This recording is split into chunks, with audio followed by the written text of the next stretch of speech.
My story is not unlike the story of so many of our kids.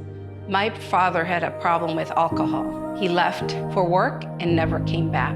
My mother wasn't really prepared. When she found herself alone with 4 children, she ended up being a tortilla maker. She didn't make enough money to pay for someone to take care of us. So at the time, she felt perhaps I was old enough to stay home with my siblings. I was 8 years old. Unfortunately, one of those days that I was taking care of my siblings, my brother Juan was sitting on the ledge and throwing marbles into the water tank. And in one of those times, he fell into it. I could see over the tank and I could see my brother drowning. I remember just feeling this sense of responsibility and thinking that my brother was gonna drown and it was gonna be my fault. One of the men from the town came home early from work and he saw the commotion. He knew immediately what was going on. He ran, jumped into the tank and pulled my brother out. Thank God my brother survived. But it was really that situation that caused my mother to realize that we would be a lot safer in an orphanage. So she made that difficult decision. So my sister and I were here and my brothers had to go to a different orphanage for a year until room opened up for them to move to this orphanage. Being without our mom, it was sad, but it was also like a release, like something that I didn't have to be the one responsible for my siblings anymore. I was able to be a child again. It was a thriving place, 100 kids running around playing. But years after leaving the orphanage as a teenager, I came back with that desire to help, the desire to help the children the way I was helped.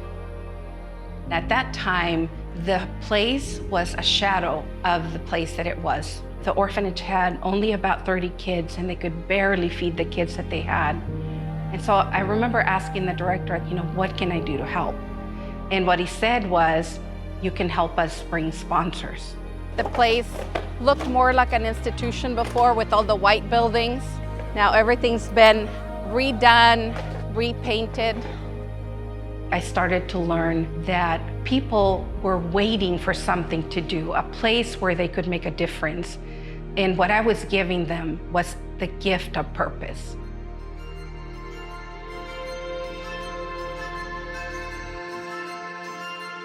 It is amazing to see 30 years later what is today Corazon de Vida at helping thousands of children. We have built an amazing community of caring and compassionate individuals that help support the children the way I was supported. Over those last 30 years, as our community of support grew, we were able to expand to other orphanages. Today, we support 10 orphanages that provide a loving home for over 500 children. We started to look at, what was going to make the biggest difference. We always knew education was key. We wanted to make sure that the children were going to have a better life and never have to bring their children to an orphanage.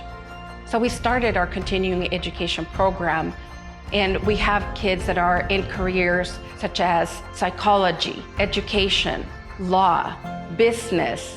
We even have 2 medical doctors. To see the exponential value of that, a future where they're going to be the change makers. They're going to be the ones changing the laws in Mexico. They're going to be the ones breaking that cycle of poverty, breaking that cycle of abandonment. I want for Corazon de Vida to live on. This is not my legacy. This is not Hilda. This is our legacy. This is what we can provide for the kids, for Baja, for the country. A beacon of hope for every child in need.